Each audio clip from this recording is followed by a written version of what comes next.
Welcome to Deep Dive by House of Undine, the wellness podcast where peace meets power and depth drives everything. Interviews, insights, meditations, and more. Let's dive in.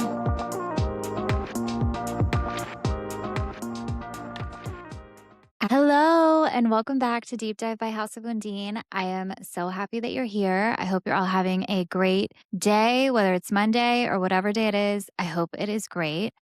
Today, we are talking about breath work, or what I like to specifically call active breath work. It is something that I offer, but I think it can be very ambiguous to people. I always want people to come into my services being aware of what's going to happen because I never want to surprise you. I never want you to be shocked, and I never want you to feel uncomfortable or like, you were thinking it was some calming meditative practice and it ended up being a very active, engaged experience. So let's dive into active breath work. To start, active breath work is really one of those practices that's kind of hard to really explain until you try it. Because if someone tells you we're all going to lay down in a room and breathe to a pattern for an hour while we're listening to music, it sounds kind of like, what are we really doing here? But then you do it and you feel things. It's really a wild, surprising experience at first because you don't really think anything is going to happen and you're like, how could this like really help me like process through things?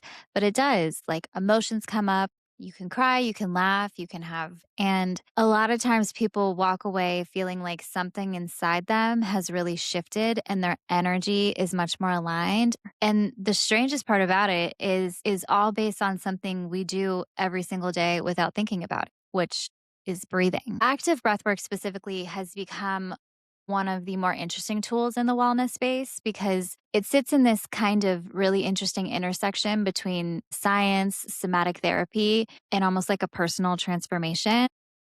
Some people approach it from a nervous system practice, so it's a real way to get into your parasympathetic. Others like to experience it as an emotional release. So they really do want to work through stuff because they're holding on to grief or anger. And a lot of people describe it as one of the most powerful healing practices they've ever experienced. And that is true. So what exactly is active breath work? Active breath work is very different from like a slow breathing or relaxation technique. Instead of a slower breathing method, active breathwork uses intentional patterned breathing to stimulate the body and move energy through the system.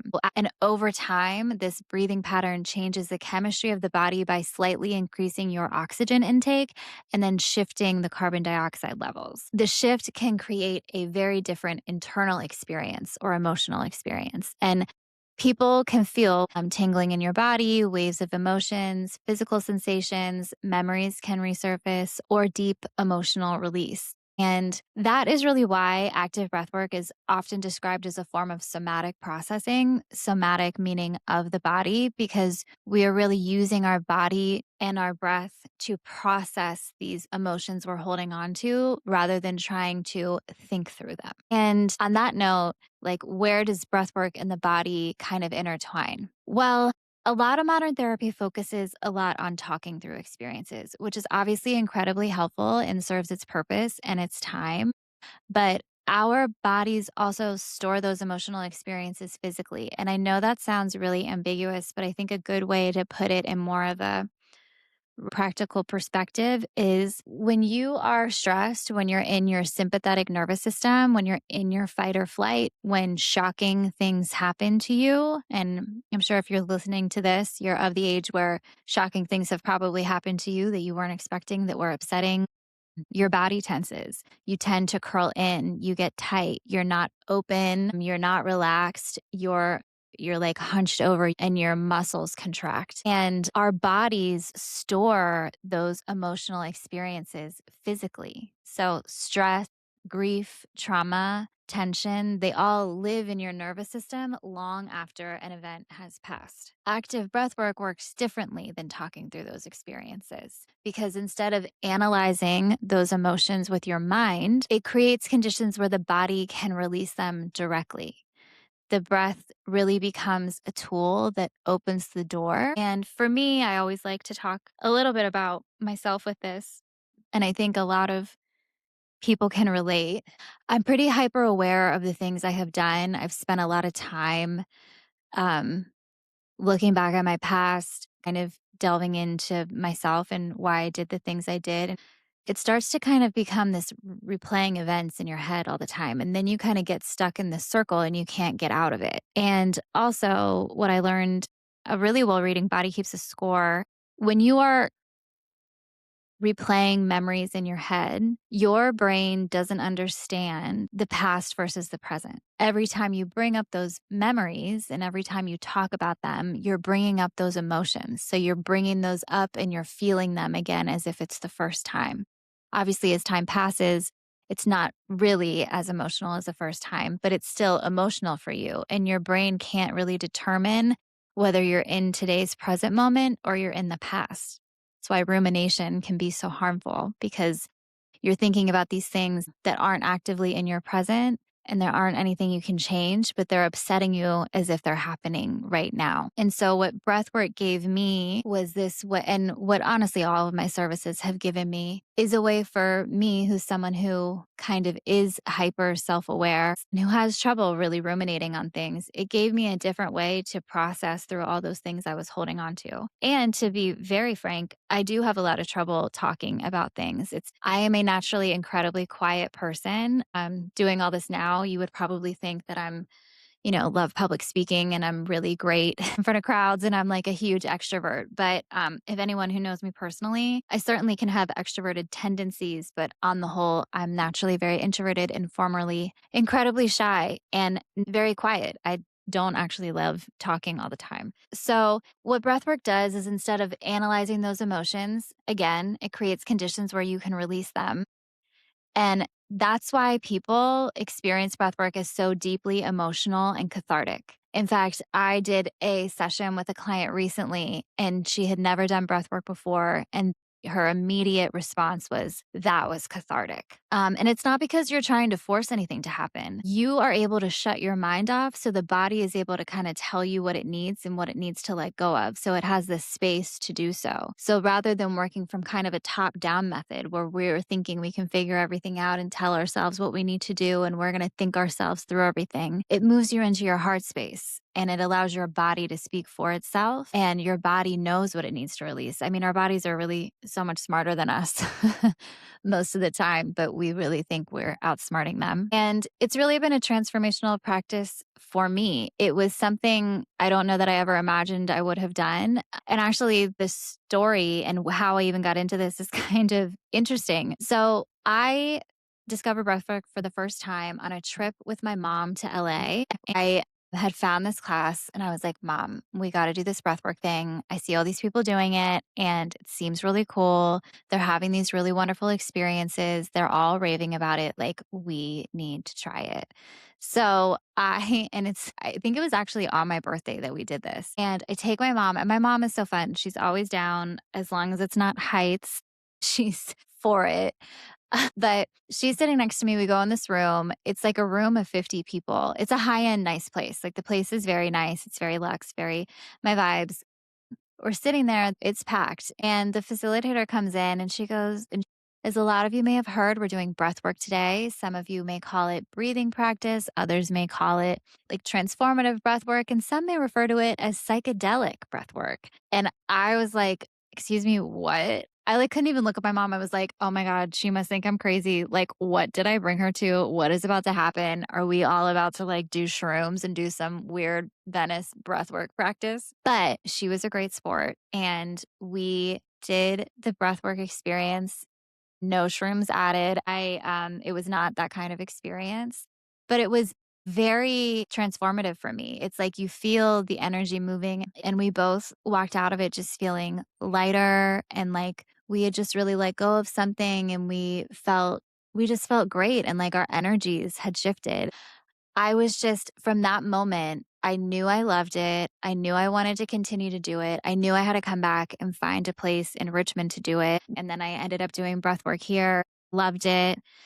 And it's one of the most amazing experiences. And I just recommend it to anybody who really needs help, really allowing yourself to let go of emotions and not hold on to them. Because as somebody who is very calm for other people, I hold a lot of stuff in my body that it's hard for me to let go of. And I can't always consciously do it. So doing a practice like breath work really lets my body kind of take over the steering wheel and lets me know what it wants to happen. So that is how I got into breath work.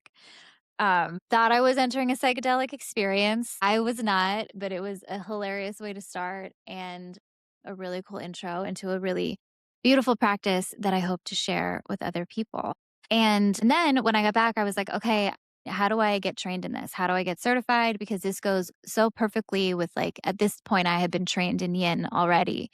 And I was like, these two things are exactly aligned because they have so many similarities and it goes exactly into the concept of what I wanted House of Undine to be. It was very important to me that when I did my trainings, I was doing it with the best of the best. I wanted people to know that I was of integrity and that I was a trusted resource. And the wellness space can get really weird. It's kind of like the wild, wild west. There's really no regulations for a lot of things. And a lot of people take advantage of you and charge crazy amounts for trainings when they have absolutely nothing behind them. So that leads me to who I trained with. And I trained with David Elliott. He is one of the most well-known teachers in breathwork. He especially well-known in LA. He works with a lot of celebrities, but is very down to earth. It was an absolutely wonderful experience doing his training, and it was very cool to do breathwork with him. His style of breathwork that we will do in my sessions is a pranayama breathing. It is a three-step breath pattern. It's done entirely through the mouth, and it's very intentional. First, you take a deep inhale into your belly, then you take a deep inhale into your chest, and then you release that breath through your mouth. So it sounds a little something like this. So the inhale expands the body, the exhale releases. The sessions are typically done lying down. You are guided by a facilitator, such as me, and supported by a carefully curated music playlist, which honestly to me is kind of one of the most important parts. And it's the facilitator's job, first of all, to make sure that you feel held in the moment, make sure their energy is right. AKA, like, I'm not coming in super anxious. I have to make sure that everyone feels calm, that they feel relaxed, that they trust me. I create the playlists and I also help keep the pace. I will cue you to do certain things throughout the breath work that helps assist in those emotional releases. I don't touch you. I wouldn't want to be touched. It would freak me out. I wouldn't like that. So I do not touch anyone. In all of my services, I create the spaces and I create the safety, but it's you that holds the power within you. And never forget that. It's really not about me at the end of the day. But again, with active breath work, the goal isn't relaxation. It is release. It's not a calming practice. It's not like a box breathing, 4-7-8 breathing. This is for real release. Things that people tend to experience: emotional breakthroughs, physical sensations, laughter, crying, a feeling of deep relief. A lot of people get really good sleep after this.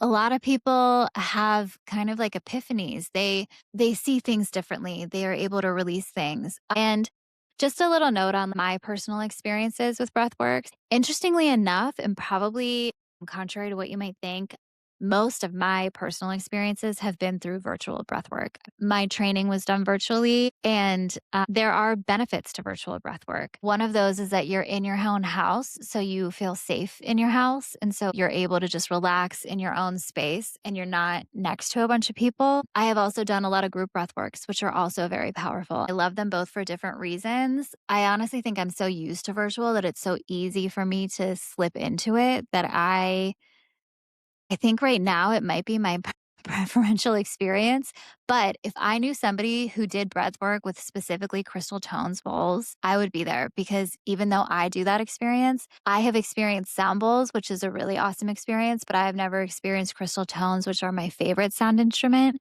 So if somebody here did breath work with crystal tones bowls that wasn't me, I would 100% be at that in person. And I still do support like local Richmond, other practitioners, but that would be ideal. So I do highly recommend virtual. I don't just say that to sell my virtual stuff. The most breath work I've ever done is on a virtual experience. So highly recommend. And one of the things I hear most from clients after breath work is it's the somatic therapy they didn't know they needed. I remember one of the first time it was with one of my friends, and she was so amazed by the experience. And she was like, this is what I've been looking for so long. And she had been in therapy and she had been in counseling. And it's like, this was the thing she was looking for, but didn't even know she needed.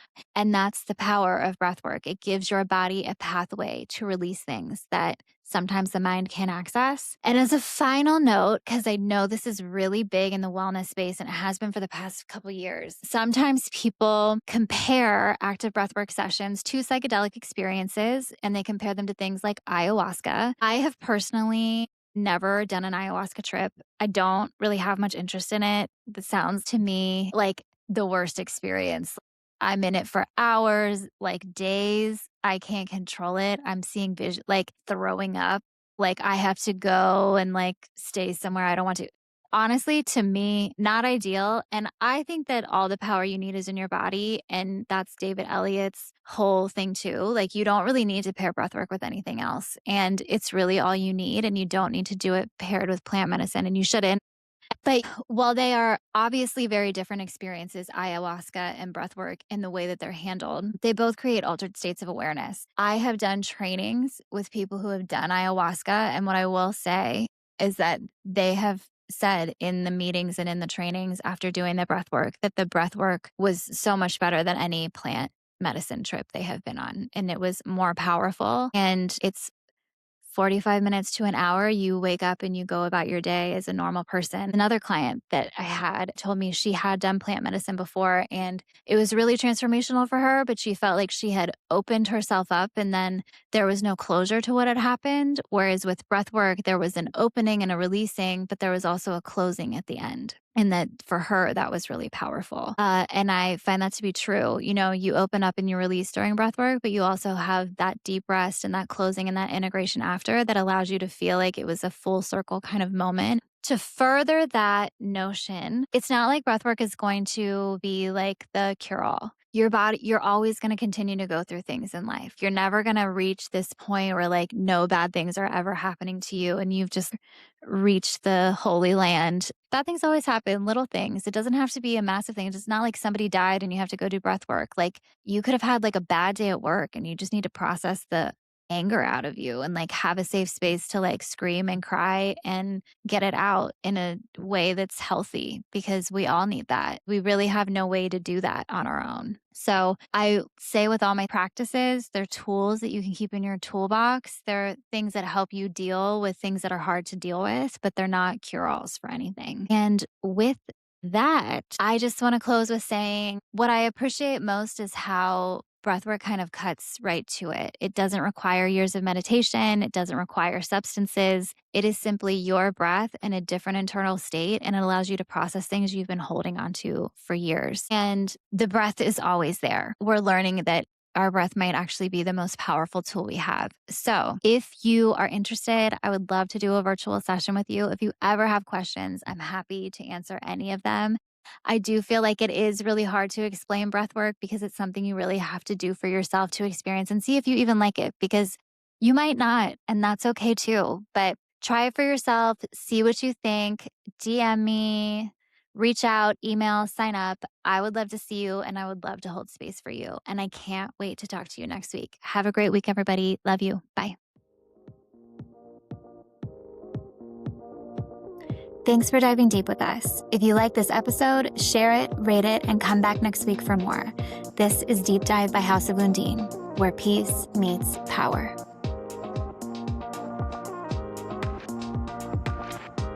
The content presented in this podcast is for informational and educational purposes only and is not intended to constitute professional advice of any kind, including but not limited to medical, legal, financial, psychological, or other professional services.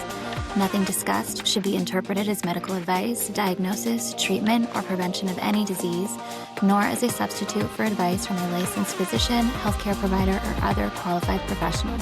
You should not disregard or delay seeking medical or other professional advice because of something you have heard on this podcast. Always consult a licensed physician, healthcare provider, or other qualified professional regarding your specific circumstances before making decisions related to your health, treatment, medication, supplements, finances, legal matters, or lifestyle. If you believe you are experiencing a medical or other emergency, contact your physician or the appropriate emergency services immediately.